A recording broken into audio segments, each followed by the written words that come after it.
Join me, Nana Akue, Saturday and Sunday afternoons on GB News. Expect fiery debate and passionate discussion as me and my panel tackle some of the biggest topics hitting the headlines. It's a place for everyone's opinion. No one gets cancelled, but no one gets an easy ride. Oh, she's on it today! Be ready for conversations that are fierce, frank, and of course, fun. Every Saturday and Sunday afternoon from 4 p.m. on GB News, the People's Channel. We are GB News, the People's Channel. And right across the United Kingdom. You can find us on Sky Channel 512, Virgin Media Channel 604, Freesat Channel 216, Freeview Channel 236, and YouView Channel 236. You can also take us with you on DAB Plus Radio, with the GB News app and at the website gbnews.uk. We're absolutely everywhere. Come join us on GB News, the People's Channel, Britain's news channel.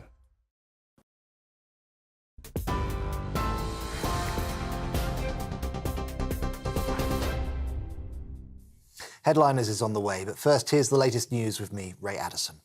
Downing Street has declined to reveal if the Prime Minister is worried about patients dying due to NHS strikes.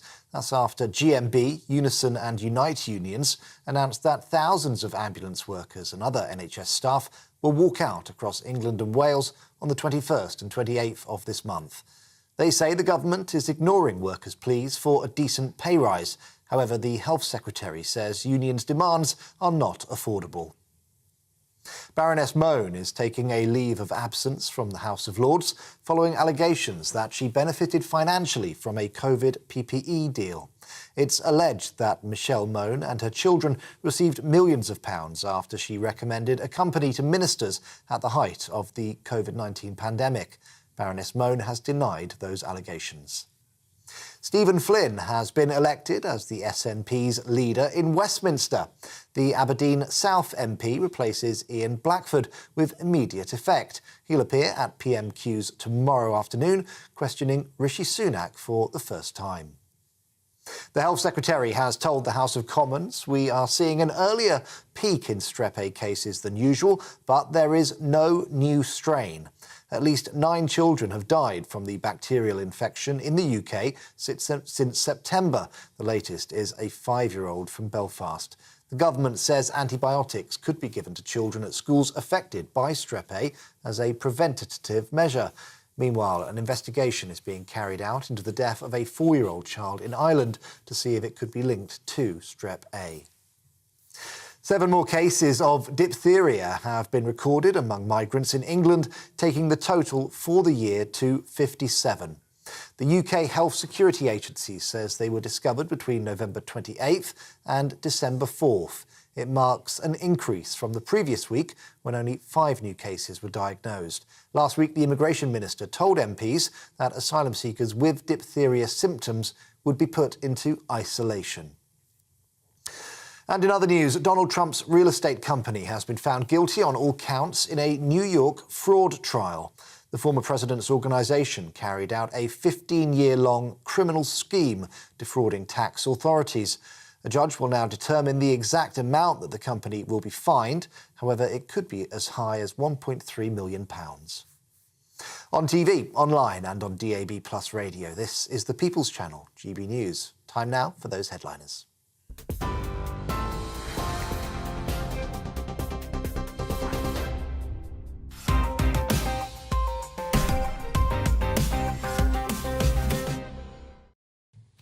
Hello, welcome to Headliners. I'm Simon Evans. Joining me tonight to harvest Wednesday's newspapers, the dynamic duo Simon Fanshawe and Lewis Schaefer. Good evening, gentlemen. So let's charge through the front pages. First of all, we kick off with Wednesday's Mail. Labour in hock to unions crippling Britain. There's a picture of King Charles there, who was very nearly in hock to an egg today, and the Sussexes pictured at the top, keeping their little narrative ticking over. Wednesday's Telegraph. Ambulance unlikely if you fall, elderly told. Well, that should at least be some sort of deterrent. And a picture there concerning revenge porn, I believe. We will see if we can unpick that one later. Wednesday's Guardian. Baroness Mone pictured there in her fine ermine robes. She lobbied for second firm with secret links to husband. She is in a whole mess of trouble. Financial Times. Sunak pressed to speed up anti-strike legislation as industrial action surges. And what looks like a sort of infographic there is actually an aerial view of some solar panels, I believe. Wednesday's Times paramedics urged not to risk lives with strike. That's other people's lives, of course, although their own might, I suppose, be contingent upon the public not rising up. Wednesday's Express ambulance strike to put lives at risk, continuing on that theme, and King Charles is egged again on walkabout. And Wednesday's Star finally, it's so cold, even Amanda Holden has put a coat on. Bit unnecessary. Those were your front pages. Let's take a look at them in some detail.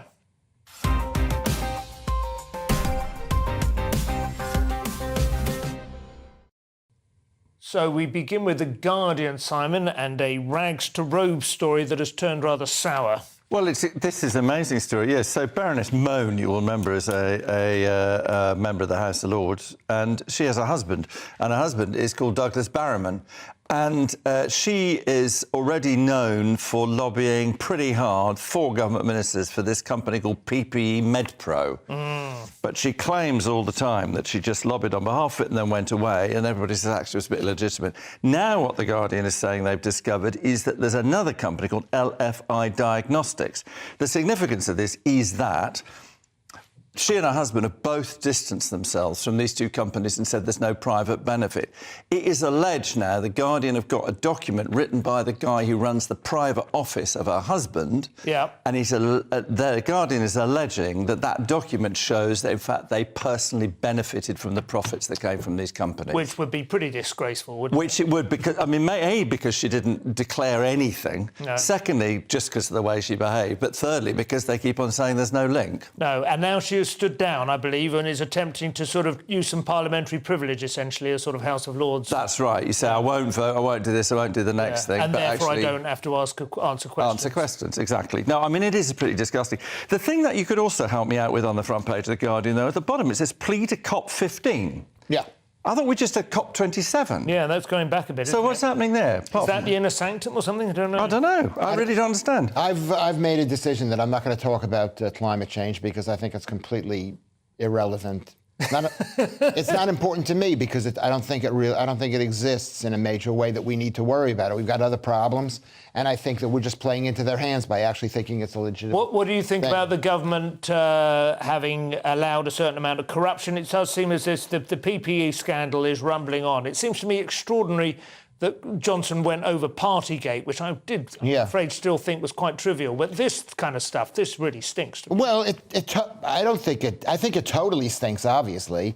But, I mean, they brought it on themselves. The Tories brought it on themselves by going into a full-blown panic over this pandemic, a panic, and here's The Guardian, who was promoting the panic full on, and of course people are going to take advantage. Of course they're going to be profiteers. It's like a war. They made it a wartime. What is quite interesting about this is that the company, the second company that they've now uncovered, was registered for Companies House in February 2021. Wow, so she took a bit of time to get into it. Well, I mean, but the point being is that the first one was a bit earlier. But my point being is that these companies it's not like they've had a tradition of testing and PPE. This couple, they invented these companies. And the argument is they're shell companies within the house. Didn't she? I mean, her background, there are various diet pills, cryptocurrency. I mean, the usual, fake stuff. Exactly. Who hasn't had problems breathing into a bra?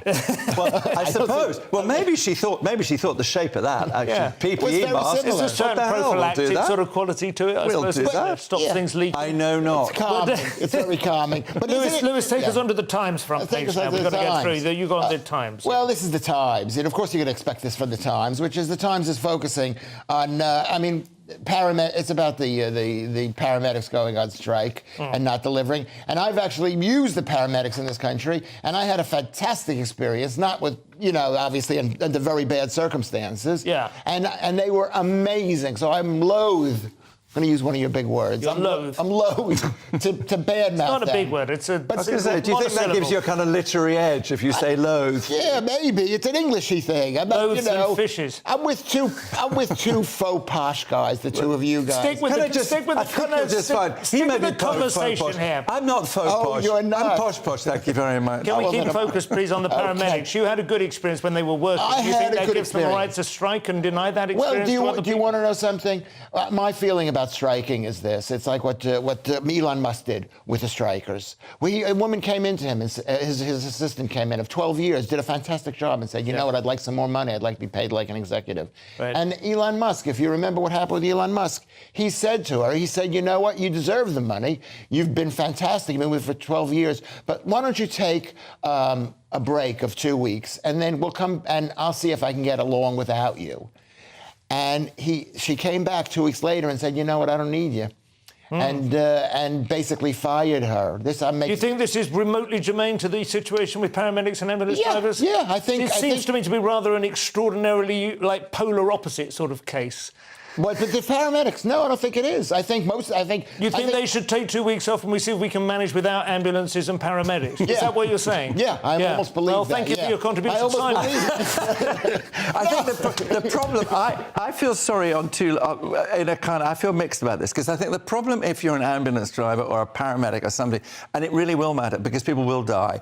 And so therefore, and then everybody goes, it's outrageous. You're on strike. We're all going to suffer. And you think, yeah, but that's the point of a strike. Yeah. The point of a strike is to withdraw your labour, so you put pressure on the employees. That is true. That is true. But how many paramedics do we need? Basically, probably 90% are used by little old ladies who are too lazy to take the bus to the... Well, OK, fine. So, but back to the real world, where old people actually need healthcare. Yeah. I think that what I'm trying to say is that the problem for people who've got these kind of jobs is that at the moment they go on strike, everybody goes, oh, they're not the angels, they're not this, they're not that. Yeah. Whereas, people who you don't care about go on strike, the civil servants go on strike, no one complains. We hate them, but we already hate them because, trains are annoying even at the best of times. Well, I love trains. No, I'm a huge fan of trains. The train strikes drive me mental. We use the same train service. I can't believe we don't have... We both come up from Brighton Station. We're very different kinds of people. I'm a much more forgiving and nice person than you are. You're more of a first-class anti-Macassar's kind of... You are... Can I just... Can you do the Daily Telegraph? Something to you here. Yeah. It turns out the first-class carriages go at exactly the same rate and exactly the same time that they... But you just spend your time in them, suspicious that other people have to pay the full fare. I never do. No, I don't. I don't have enough hair to put on oil. I pay first class if I'm going long distance north of London because that's worth it. I'm also old enough now. Southern don't even have any wider seats or anything. There's no difference. And I'm old enough now to have an old person's car and you book it in advance and you get first class. It's cheaper. Looking at us like, get a chauffeur like an ordinary, like a real person. Yes. Like you. You're supposed to be Mr. Posh.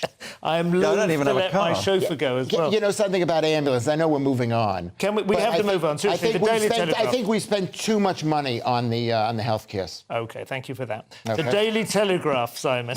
The Daily Telegraph. Sorry, I got completely lost in... So we're back to ambulances, that's the thing. I mean, the thing here that... There's a woman on the front cover dressed as me. Yes, the woman on the front cover dressed as you. That is quite interesting. The reason she's on the front cover is because it is alleged that the person that she went out with, who is some TV reality star whose name I do not know and do not want to know... It's not Stephen Bear, is it? It is Stephen Bear, but I mean, I don't know who he is. It's on the page. Anyway, but I can't read that because my glasses aren't good enough. And anyway, frankly, he sent a nude picture of her. So she's waived anonymity and he has it baked in. He has it baked in. Well, the thing is, too, he's called Bear, isn't he? So, I mean, who's going to send the nude pictures? But the one underneath it is the interesting thing. US doubles gas supplies to UK's Freesat. That is significant because what's happened is, obviously, the US has been trying to help Britain out with and Europe out because supplies have been cut from Russia. So actually, that's important because it just means there'll be a bit more supply. I got a thing from my energy company today, EDF, saying, we are going to tell you how much money you're going to save on your gas bill because of the government's energy, whatever it's called. Yeah.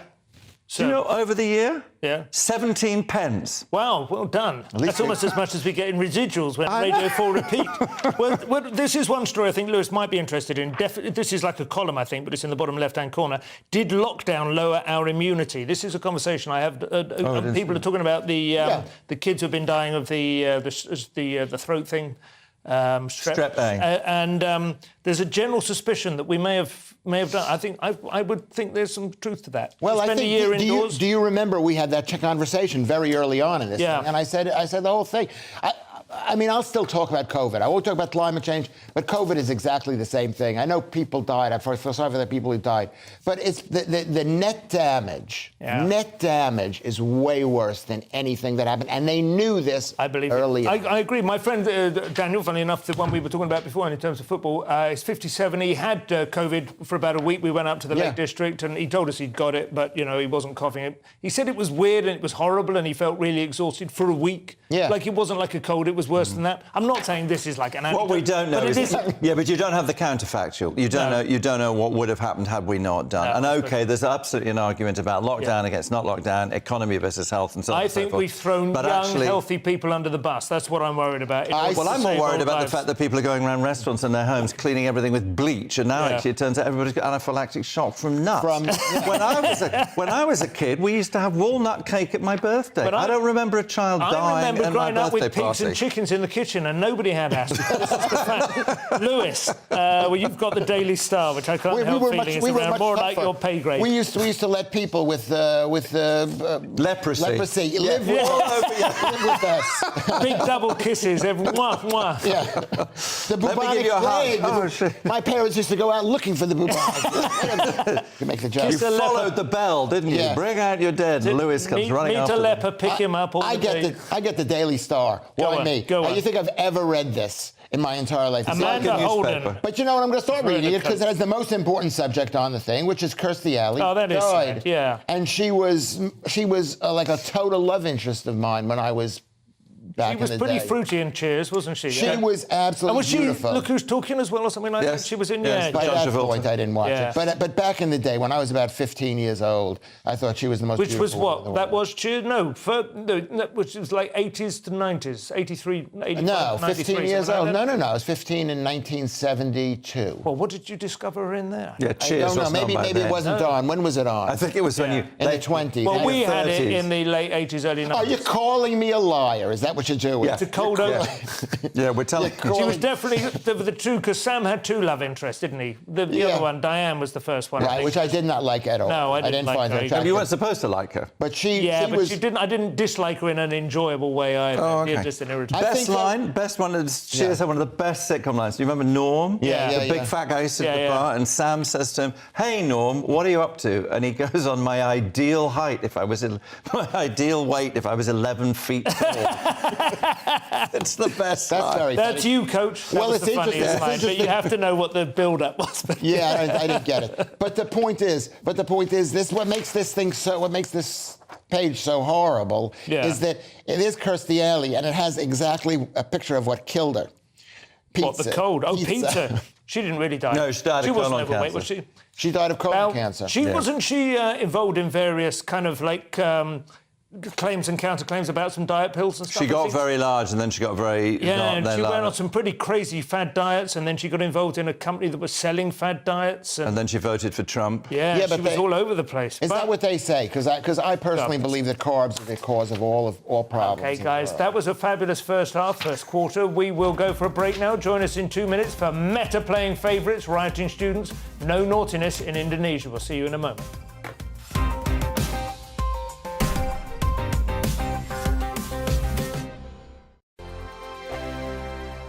We are GB News, and we'd like to say thank you to each and every one of you for bringing us your conversations, for helping our great nation find its voice. We are here for you on radio, television, and online, across England, Scotland, Wales, and Northern Ireland. It's not the BBC, you actually get your facts right. We are proud to be GB News, the People's Channel, Britain's news channel. Monday to Thursday, 9 p.m. till 11 p.m. Join me, Dan Wootton. I'll bring you the sharpest takes and hottest debates. Do you not believe in prisons? I don't believe in prisons. I'm completely stunned. I guarantee you there'll be no spin, no bias, no censorship. I actually was personally quite offended by it. And no reason to go to bed. So I guess they've always been quite woke. That's Dan Wootton tonight on TV, radio and online. Monday to Thursday from 9 p.m. till 11 p.m. on GB News. The People's Channel, Britain's news channel. Hello there, it's Eamon Holmes here from Breakfast on GB News. We're not just on your television and your screens, you know. We're on DAB plus digital radio, so you can listen to your favourite shows on the move. If you've not yet listened to GB News Radio, it's very simple. We're on your radio player and TuneIn apps, on your smart speaker, phone or tablet, or online at gbnews.uk. Take us with you wherever you go. GB News Radio. You never have to miss a moment of the People's Channel.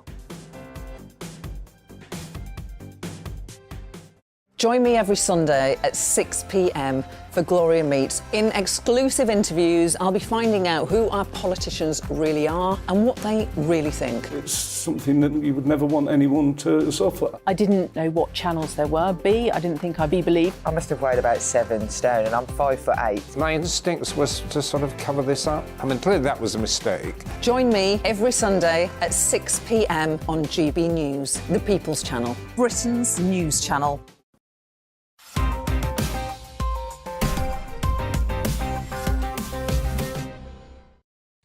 Welcome back to Headliners, and it turns out the grouchy barmaid is dead as well. This is a terrible night. Anyway, I'm Simon Evans, Simon Fanchel to my left, Lewis Schaefer, who's not really even on the political spectrum as we understand it, but kicking off on various other spectrums. But you could say another spectrum. You could say is that what you were saying? Kicking off with Wednesday's Guardian. Tory party donors are ungrateful swine, Lewis. After everything they've done for us, they're starting to hold up. Well, according to The Guardian, that people are not giving money to the Tories anymore, which is probably making them very happy, that they've gone down 40% over the last 3 months. Yeah. And that Labour, for the first time in years, is made more money than the Tories. Is that right? Oh, that is big news. So it's not part of a general slump in party donations. It's actually... No, it's a very big slump. But then you find out how much money is involved, which is the Tories, the Labour, I think, made Labour went to £4.7 million in a year. Meanwhile, some criminal in America donated $1 billion to the Democrats. And that was just before, you're talking about the crypto guy, the bankman. Right, yeah. FTX. That's what we, I know. Some of these names are extraordinary, aren't they, really? But, what do you think? Is this a good sign for Labour? Well, my favourite thing about this whole story is that so what it is, that it's a 3 million a quarter, 4.7 million a quarter. So it's significant. And the Conservative spokesman said, the Conservative Party only accepts donations from permissible sources, namely individuals registered in the UK. You go, bit defensive, love. Calm down. You know, get off the hot water bottle. What is he pretending that's why they are now broke? Because they've given up accepting donations. That's right, they've given up on the oligarchs. Yeah. So who's giving money to the Do you think it was the Russians? Mainly. They did actually stop the Russians. Oh, no, there's a Russian woman still giving. No, there's a Russian woman still giving. So was that 4.7 for the quarter? So the Conservatives are just under 3 million from July to September. Donations to Labour dumped by nearly a quarter. I read the quarter wrongly. It is extraordinarily small beer, though, isn't it? It's a tiny amount of money. To be fair, within this company, I agree with you absolutely, but it is something we should celebrate that to an extent. Our political parties are virtually unsupported. I still think that political parties should be. I think we should fund them through the state. Yeah, I really do. So you just can't buy influence. Well, they would have to have a certain amount of influence in order to get to break through a threshold, and then you get... And then you get something like that. But when they have Sky start paying you when you go into the Premier League, you know, you get some money from Sky. Go on. Say, Lewis just touched me. Go ahead, Lewis. And I meant it, every inch of it. Every inch of it. Can we keep on the subject? Go on. Always wanted a Jewish boyfriend. Is that what makes this... It doesn't cost much money to buy a political party in this country. No. Because all you've got to do is buy the top 5 guys. Yeah. Because those are the only people, those are the people who make decisions for everybody else. There must be some other mechanism by which they're corrupt, but it's not quite as naked as it is in America, at least. On to Wednesday's Metro, Simon. It sounds like Indonesia is aggressively positioning itself as a honeymoon destination. Indonesia has approved a strict new law that potentially makes it illegal to have sex outside marriage. Yeah. I mean, good luck with enforcing that one. But the thing that's extraordinary is that it then says, which made me laugh, it said the new rules come into effect on December the 15th. Anyone flouting them could face up to a year in prison, where you're going to have a lot of sex outside marriage. I'm guessing, one way or another. But is this an Islamic thing? Or there's an interesting... They've actually got a law and human rights minister called Yasona Lawley, and she told Parliament it's not easy for a multicultural, multi-ethnic country to make a criminal code that can accommodate all interests, by which... And she's right, by the way. It is difficult. But you think, OK, it isn't difficult. It is difficult to do that, but don't go to the lowest common denominator. No, the way that is like saying, because I'm a vegan, you're a vegan. The obvious thing to do in that situation is to say you are free to follow the dictates of your own religious faith, something or whatever, like that. You know, and of course, what it's going to do is, it will kill off the tourist trade, but the enormous boost to the bolster trade. Bolster? What's a bolster? Remember a bolster? You must have had a bolster. What, a big pillow? Well, it was that marvellous sort of elongated cushion that went around the middle. And then, so all hotels now, you'll have to have either twin beds or a double bed with a bolster. Be like an old sitcom. It'd be like an old Terry and June. Yes. Or like those old movies from the 1940s where they had double beds. The Hays Code. And the wall you had to keep your foot on the floor. Yes, that's right, like a snooker player. I mean, Wednesday's Mirror now, Lewis. Sorry, I'm moving on, though. But disputed claims over a mostly peaceful race riot in a Bristol school. I can't get my head around that. I didn't see the video. No, I tried to find video. There's no video. There's no video. And so if there's no video, it never happened. But, because... So supposedly 200 students rioted at Redland Green School in Bristol, OK? But the rioting, according to the news article in the Mirror, took place between 11:05 and 12:05, according to them, and they were all back in their... Is it not double rioting? Just a single period of rioting before lunch? Not a big... And they say overturned the bin, according to... So it doesn't seem like it's that big. Every kid has a phone. Every kid videotapes everything. And they're telling me there was no video. There's a story about teachers barricading themselves in the staff room. There's no video for that. Teachers have phones too. There is discrepancy. They rioted, they sprayed graffiti on the wall, they smashed toilets and they tipped over bins. But if you then read the end of the story, it says there was one bin knocked over as they ran out of the school. And they were back, as you say, by 5 I think this is... I think if there was a riot, that's a bad thing. But if they were just protesting because they feel it's unfair that this woman... It was because a teacher claimed she'd been racially discriminated and harassed. And then resigned, right? And resigned. And frankly, if people are going to protest about that, well done them, I say. No, absolutely. Good. If they protest, one bin, I think, is OK. Two... Is that where you draw the line? I don't know, but it depends whether it's mixed recycling or whether it's food waste, isn't it? I mean, that's a massive difference. Especially in Bristol, we'll have seagulls. So they will have seagulls. They'll have a lot of recycling. Of course, they're used to pulling things down in Bristol, so maybe there's a little tradition going on there. Anyway, let's have a look at the Mail now, Simon. And the former Marlene Headley is draining her cup of bile to the bitter dregs. That's my take on it, but you may have your own. Are you talking about... So, you will remember, people watching, that this week, or last week, somebody called Ngozi Fulani, who runs a domestic violence charity, was and she was at an event by the Queen... Do we call her the Queen or the Queen Consort? I don't know, whatever. Camilla was running this thing on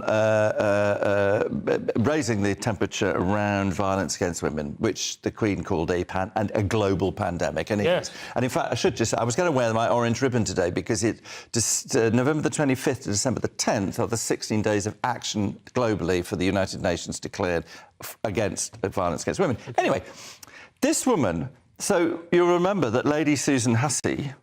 Who was it's not been off this channel for the last 10 days, I should tell you. So you won't need to remind people of all the details. So here's my thing, is that there's a way of asking this question. So if you look at the population of Britain, most people who are not white have come here, their families have come here since 1945. So there is always a story, and that's a fair enough bit of curiosity. But to ask 6 or 7 times, play with somebody's hair and all that... Why does she change her name, wearing traditional tribal African dress? Hang on a second. That's not my point. My point is that there is a sensitive way. So classically, people say to gay people... listen, Simon. People say to gay people, who's the boy and who's the girl? This isn't the story. The story is that she's suffered horrific abuse. Because otherwise you're addressing a story that happened 10 days ago. OK, she's suffered abuse because that's what people do these days. If you stick your head above the parapet, and if black people stick their head above the parapet, it actually turns out that felt racist to me. Now, then we have to have a process where we decide whether it's not. Doesn't it feel like a very familiar thing, though, that somebody kind of does something controversial and goes, oh, my God, I've been horrifically abused. I've been on Twitter all the time. All I've seen is people kind of going, you've got an old woman sacked. I don't think that was necessary. No, it wasn't. No, I think the more important lesson from this is just the central idea that when you ask people questions, you need to be sensitive about what they mean. Your intention and your effect. there can be a gap between But them. if you're an 83-year-old lady in No, waiting, don't use says age. My people are... No. My friend Judith, I'm going out to lunch with next week, is 94 years old. We're celebrating her 94th birthday. She doesn't do things like that. She's sensitive because she's been around enough stuff to understand that actually these questions are sensitive. That's all you're asking. And this woman, she may be 84, but she's a lady in waiting. She should have manners. She didn't have manners. That's what it comes down to. You know something? I think Simon is right. Well, you used whatever you said, which is that people have a story and people want another story. And the fact is that this woman, this lady, whatever, Susan, she was interested. If racists are not interested, if I see somebody that I'm not a racist... She was clearly being presented by a woman who was performatively African. Yeah, but and not only that... Can I speak? Yeah, but then when you say... Hello? Well, can I just... Sorry, let Lewis speak. He hasn't had a go on this. I have nothing to say. Sorry, mate. Go on, speak it. Say your truth. No, my truth is that if she were racist, she wouldn't have been there. It's an anti-racist thing. She wouldn't have touched the woman. Supposedly she touched the person. She spent all this time talking to her. She was interested in her. No, hang on. Let's take the word racist out because it's so incendiary. I'm saying it's deeply insensitive when you say to somebody who's black, you would never say to a white person, where do you come from? And if they said you would. If and if their they name was said Hackney and they were white, I would say, where's that from then? I'm just saying... I would. I know. Assuming and it's what finished. I'm saying, Simon, is just listen to what I'm saying and criticise that. Yeah. OK? I am. I'm saying I would. If it was a white person, I would ask where they were from. What I'm saying is the way in which you ask the question that has... intention does not match the effect. If you say a white person is to a black person, where do you come from? The implication is that they don't belong here. It's the way she was dressed, and she has an extraordinarily African name. It's obviously... This Simon is right. In America, it's perfectly acceptable to ask where you're from. It means something. Maybe she's been watching American TV and just thought, I'm going to be more You just have to be careful. Finishing the section, Lewis with Meta News in the Times, and it turns out when the money flows, the honey flows, Lewis. Yes, exactly. Well, this is about Facebook, which is now called Meta, and they have separate rules for VIPs. They treat VIPs differently. And basically, if you're a VIP, you can put up nude pictures, and you can say you're going to start shooting people, you can promote violence. And that's what happened with Trump. It's been exposed that Facebook was treating...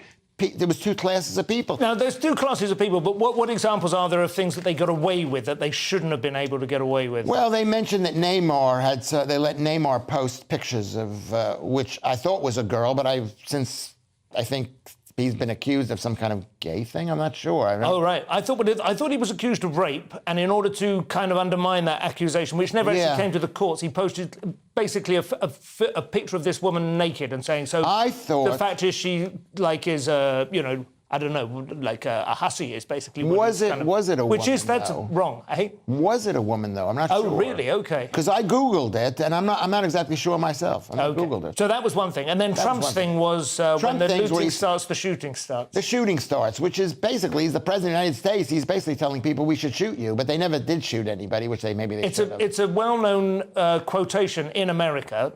This is not legitimized, but it comes from riots in the 60s in Florida, I think. The chief of police there or something said it. So it's a well-known sort of phrase. I think the point about this, though, is that there's an algorithm or there's a thing called the cross-check. Right. And the argument is from this independent panel is that the cross-check disadvantages people who, for instance, are journalists or human rights people or whatever, who put things on that would otherwise cross the violation. Yeah. So they get taken off, but the VIPs don't. And people who've got business relationships with Meta or Facebook or whatever it's called these days don't get taken off. That's the point. It's the inconsistency between the two groups of people. That seems to me to be the kind of key issue. Do you think, is it like inevitable in a... I mean, this is a private business, I guess. They would say that was about clicks. Why do we ever think it was about anything else? It's a private business, and they can do what they want to do. What's surprising is that people who work there were offended that people weren't treated fairly. Yeah. But they work there, and Facebook is completely unfair. Yeah. But also they claim, we're the great town hall, we're the defenders of free speech and blah blah blah. You can't have it both ways. You can't say we're a private company, so we'll do what we want, and also say actually we're a public service with the town hall. I mean, make up your mind. This has happened, of course. I mean, again with Elon Musk and Twitter, isn't it? It's the same debate, of course. For a long time, people on the the right were complaining that Twitter was treating them not even-handedly, and then everyone would go, well, it's a private company. You know, they can do what they want. Elon Musk buys it, and suddenly people like Elizabeth Warren are saying, I don't think it's a good idea that a company like Twitter should be in the hands of a reckless billionaire, which is kind of also true, probably. You know, I don't know. Make up your mind, I say. Yeah, it's tricky, isn't it? It's Why don't we just stop GB both News of them? remains the only safe bastion of free debate. Screaming debate. We've reached the halfway point. We're just warming up. Join us after the break for The Guardian's backing of its journalists into a corner. Musk murdering a bunch of kids. He's really starring quite eminently in this show. And is this the most racist thing you've ever seen? Actually, I think it might be. Anyway, I'll see you in a couple of minutes.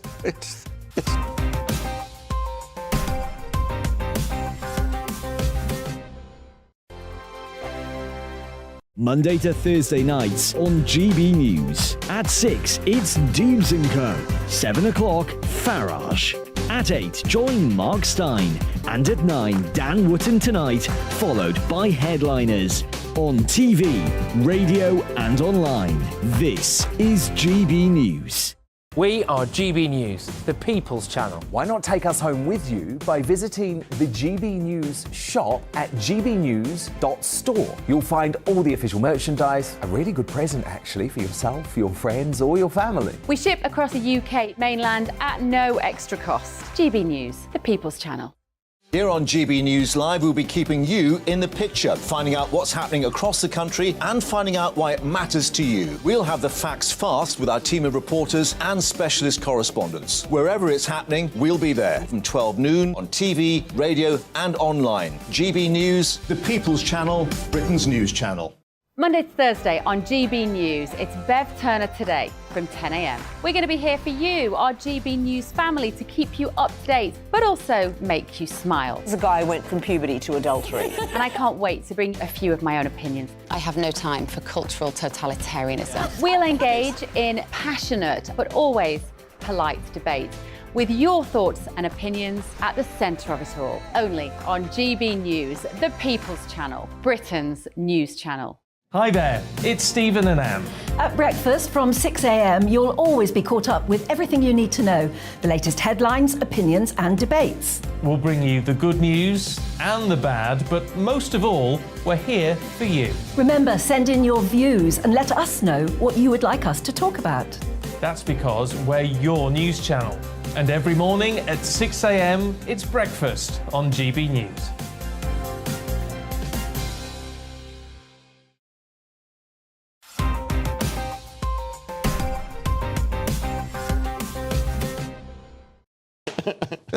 Welcome back to Headliners. So, Lewis, let us stick with the Telegraph as we crack on with our third section. Oh, is that me or Simon? No, it's me, I think. Oh, is it? Sorry, Simon. You'd think Horrible Histories actors would have some perspective about retrospective self-loathing shame spirals. Oh, but okay. Well, that's me. That's my story. This is the... That's my story. Well, this is about, you know, it's like...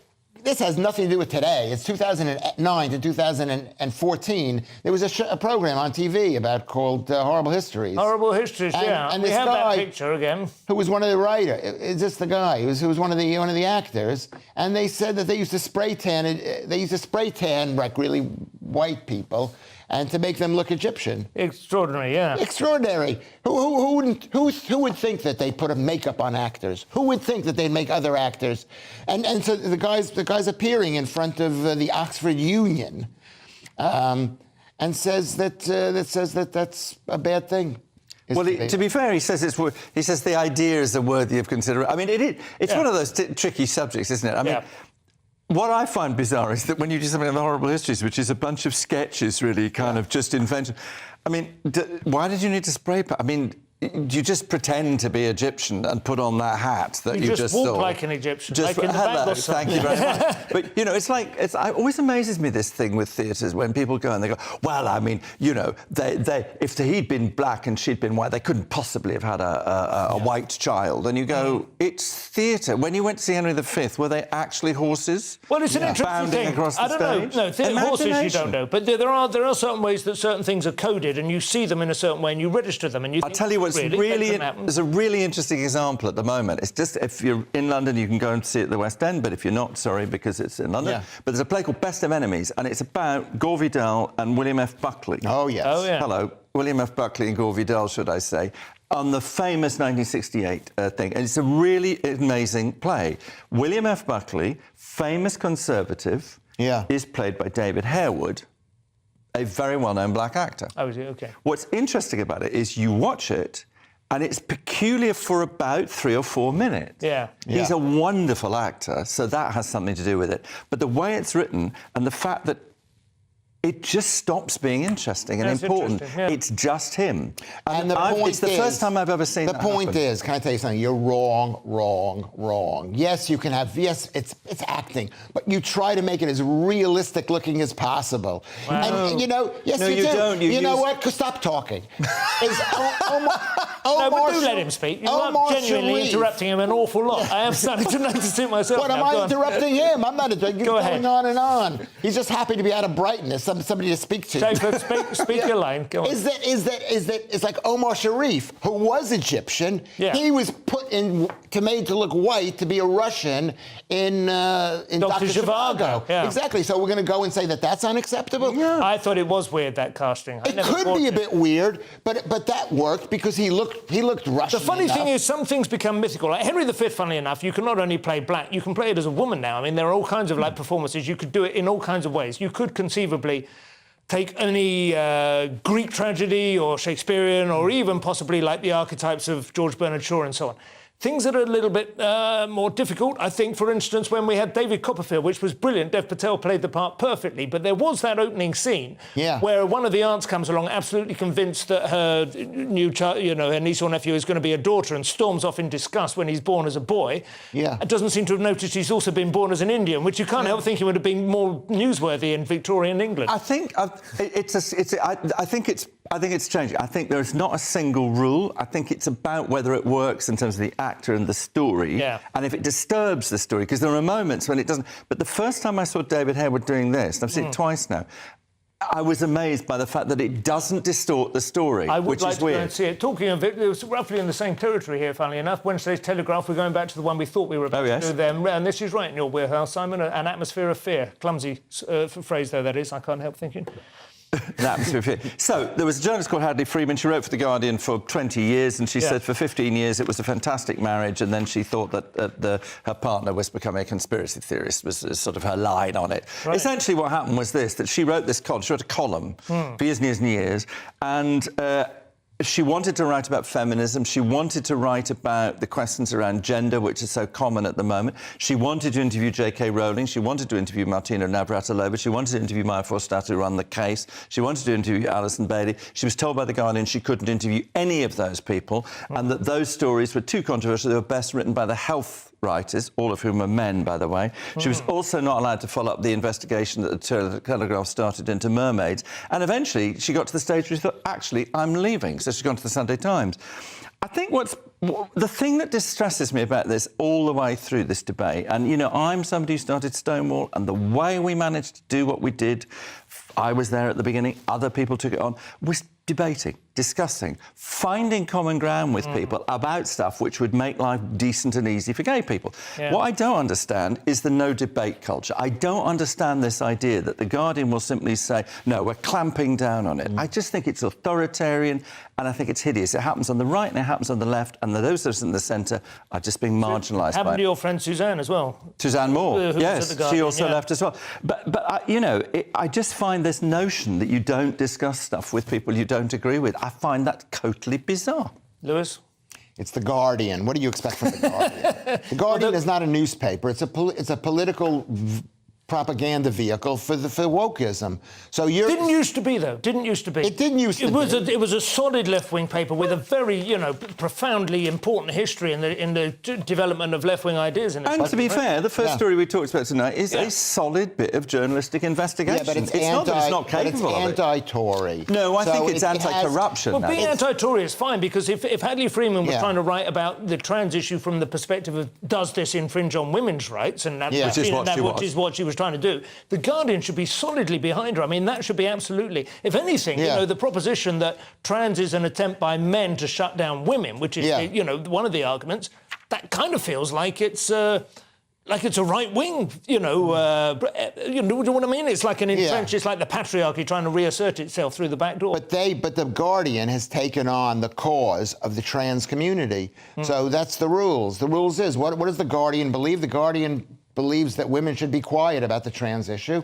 So she just didn't play along. She was working for the wrong newspaper, and she went over to the... Well, she wasn't for 15 years. I mean, that's the point. That's You're absolutely right, though. It is interesting how the gay debate, and I know Andrew Sullivan has said the same thing in America as well. The gay debate was advanced slowly, like patiently, through like reasoned discussion and debate. And a lot of people who maybe 20 years ago were not in favour of gay marriage have now seen the enormous success it's been, and you barely hear a murmuring against it. The trans thing began almost immediately. Our existence is not up for debate.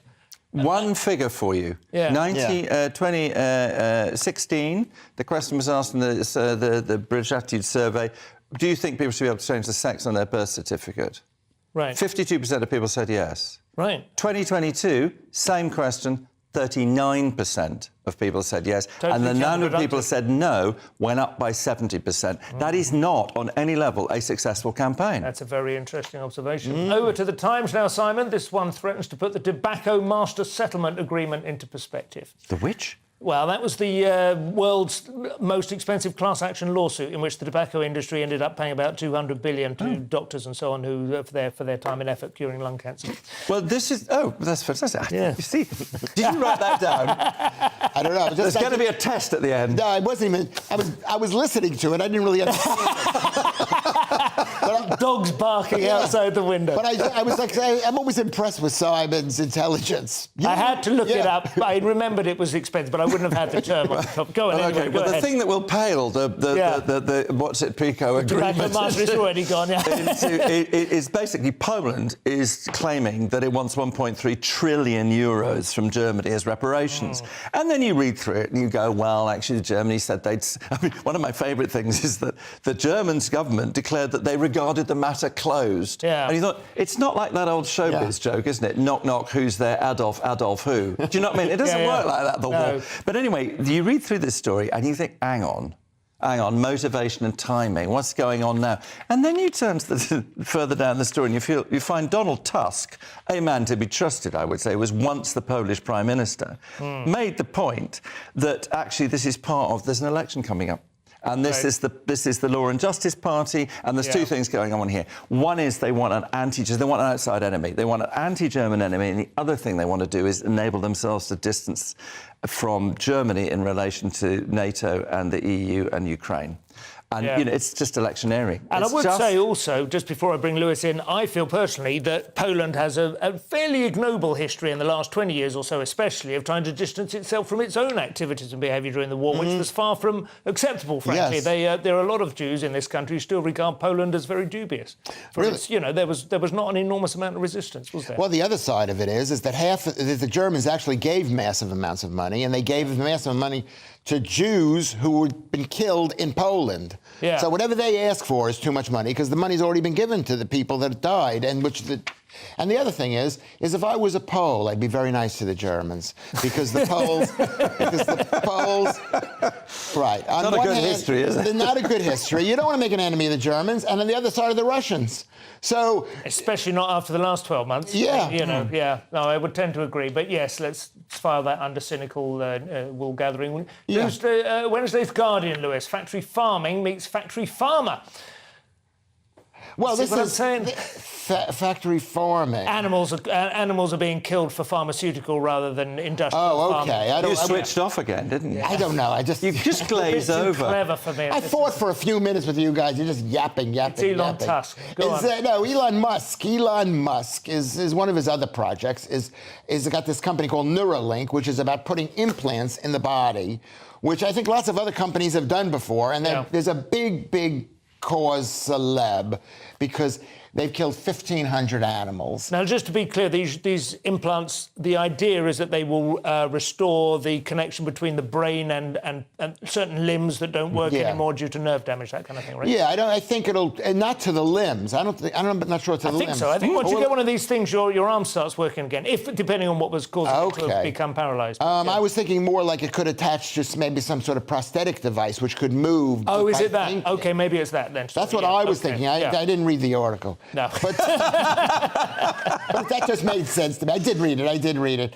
But he killed a lot of sheep, pigs, and monkeys, and people today don't like the idea of killing animals. No. You know, they unless we get to eat them. That seems to be the one exception to the rule, doesn't it? No, not even the exception. They don't want killing animals at all. The people who would complain about this. But nobody would complain. I mean, 1,500 mammals in the development of something that literally changed people's lives. Well, who would complain about that? It's extraordinary. Well, it is extraordinary to me when we basically wave it through when it is, you get a slightly tastier burger, right? To me, meat eaters have a lot more to explain. I'm a meat eater, but I think, to kill 1,500 farm, I mean, it's not like dogs, is it? We're not killing people's favourite pets.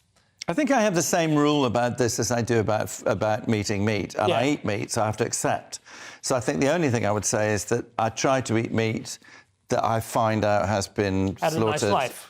Well, that's the annoying thing these days. You go to a restaurant and they turn up and they say, oh, the chicken that you're about to eat was brought up in a loving family, went to hen school, was boarding, fee-paying, all that, had views across the ocean and all that. So, but I think, it seems to, the argument here, which is the underlying argument is, as I understand it, because I did read the article, is that what's happening is that Musk is saying, I want results quicker, because this is a very competitive field. Right. And arguably what the whistleblowers inside the company are saying is these experiments are being done too quickly, and instead of being done in series and learning from them and then doing the next one, they're being done too quickly, and that's why the animals are dying. The animals will so there's a kind of ethical argument about are you rushing the research? So slower, even if the same number of animals died. It was slow farmer could be a movement. They have slow meat, don't they? Yes. Do they? Yeah, slow eating. Brisket, it's a big thing. Brisket. It's like kind of, Well, they're chewing. They had chewing in the 1800s. But things are cooked slowly, and I think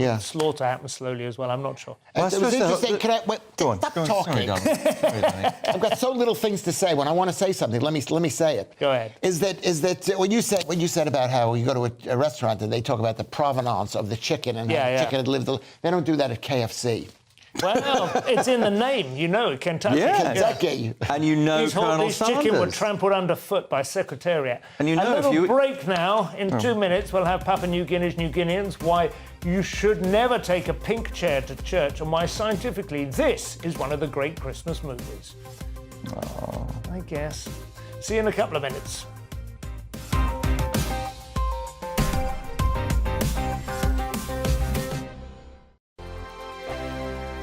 Every morning from 6 o'clock, we'll wake you up with GB News Breakfast with all the stories you didn't know from the night before. So whether it's serious news, entertainment, or your own views from all over our great nation, we're here to kick off your day with a smile. And the national media should be reflecting and reporting what's happening here. You will notice the northwestern accents. Whether you're with us on TV, radio, or online, every morning, it's breakfast from 6 a.m. Hope you can join us. We are GB News, right across the nation. You can get us on television, on radio, on digital. We're absolutely everywhere. Amazing! You see, amazing! You remind me of me in the European Parliament. But here's the most important bit. We are not part of the mainstream establishment. We think and speak just like you do. We are the People's Channel. Magnificent. That's really, really thoughtful. Come and join us on GB News, the People's News Channel. My name's Tom Harwood, and join me 9:30 a.m. every weekday for The Briefing, your one-stop shop for everything you need to know about what's going on in politics today. I wonder if this is a... Tom Harwood, GB News. What are you going to do about it? Things should have been done differently, and they certainly are being done differently. Don't miss it. The Briefing with me, Tom Harwood, 9:30 Monday to Friday on GB News. Join me, Nana Akue, Saturday and Sunday afternoons on GB News. Expect fiery debate and passionate discussion as me and my panel tackle some of the biggest topics hitting the headlines. It's a place for everyone's opinion. No one gets cancelled, but no one gets an easy ride. Oh, she's on it today. Be ready for conversations that are fierce, frank, and of course, fun. Every Saturday and Sunday afternoon from 4 p.m. on GB News, the People's Channel.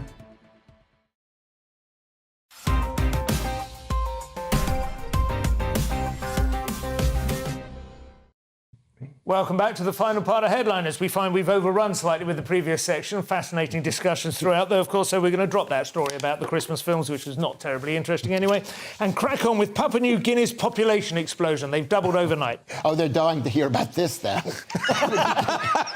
I mean, people don't know what Papua New Guinea is. I know. It was on David Attenborough's This Is Life or whatever. Oh, is that right? Yeah, it's just a beautiful place. It used to be. It probably is too many people there now. The population, what they're saying, the Daily Mail, that the population has doubled overnight because the United Nations went in there and did aerial photographs and basically told the government that you got twice as many people as you think you do. This information usually comes from the supermarkets. I remember about 10 years ago, the supermarkets was going, we don't have 60 million people in Britain, we have at least 70 million people in Britain, just so you know. And it was kind of hushed up, but it was running the FT and stuff. There's always information that contradicts the government. The government, yeah.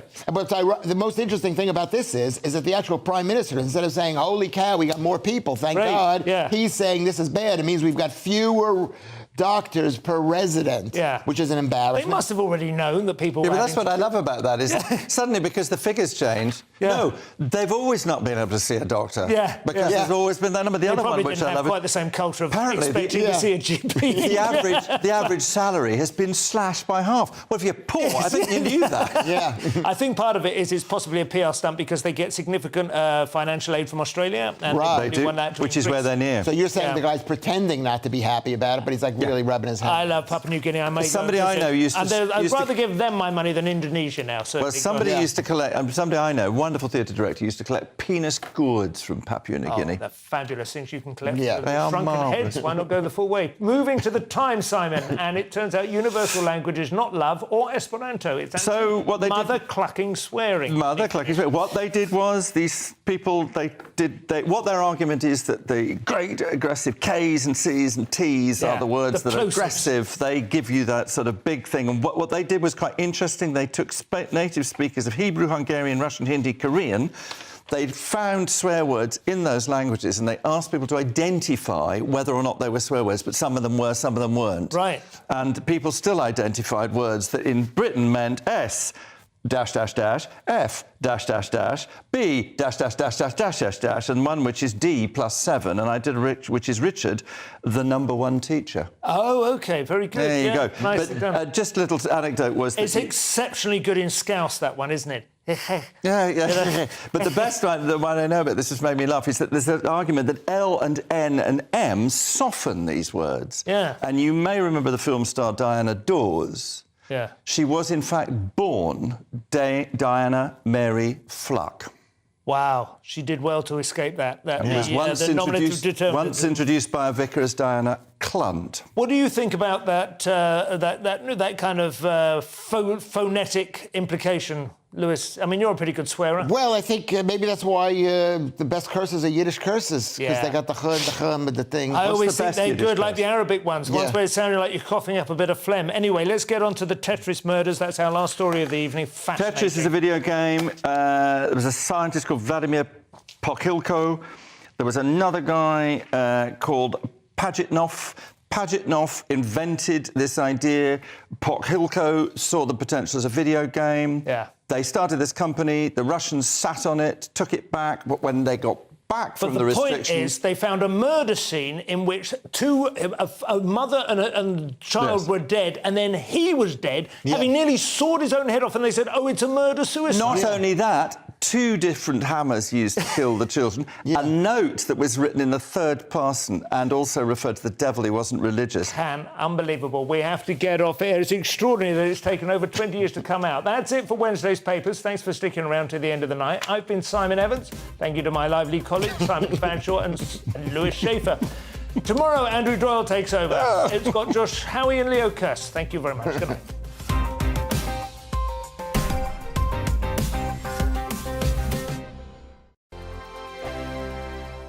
I'm Mark Dolan. Join me at 11 on GB News for Headliners, in which I'll be joined by two of the UK's top comedians discussing tomorrow's papers. If it's an important story, we'll cover it, but we'll have some fun along the way.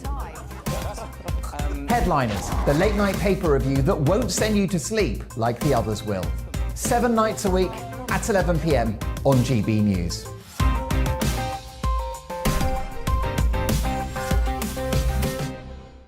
Hello, I'm Michelle Dewberry, and you can join me every weekday 6 till 7 on Jubes & Kerr. Me and my panel will get stuck right into the day's events, and I can tell you, in fact, I can warn you, expect some robust debate, some strong opinions and perspectives from both sides of the fence. It's about you at home as well. I love to read out all of your comments, or at least as many as I can. So join me, Michelle Dewberry, Monday to Friday, 6 till 7 on Jubes & Kerr. I'm Mark White. As GB News Home and Security Editor, I cover those key issues that are so important to you. Our authorities, our communities doing all they can to combat violent crime. With the public services under unbearable strain, why are we still failing to control our borders? Defence, the first priority of any government, has been continually hollowed out. Can we trust our politicians to protect the armed forces? Join me, Mark White, on GB News. We are GB News, the People's Channel. And right across the United Kingdom. You can find us on Sky Channel 512. Virgin Media Channel 604. Freesat Channel 216. Freeview Channel 236. And YouView Channel 236. You can also take us with you on DAB Plus Radio. With the GB News app and at the website gbnews.uk. We're absolutely everywhere. Come join us on GB News, the People's Channel, Britain's news channel. Join my show Farage, 7 p.m. till 8 p.m. Monday through Thursday, and there you will get opinion, analysis, debate, and I'll cover stories that nobody else dares to touch. You've been cancelled. Join the club. Oh my goodness me. And then for the last 15 minutes, talking pints. We're over a drink. We have a civilised conversation with someone. We very often disagree, but we do it in a grown-up way. Come and join me on Farage. Monday to Thursday on GB News, it's Bev Turner Today from 10 a.m. There's never been a more interesting but also critical time in British politics, and I can't wait to bring you the biggest stories of the day with the best factual accuracy and also a few of my own opinions thrown in. We'll engage in passionate but always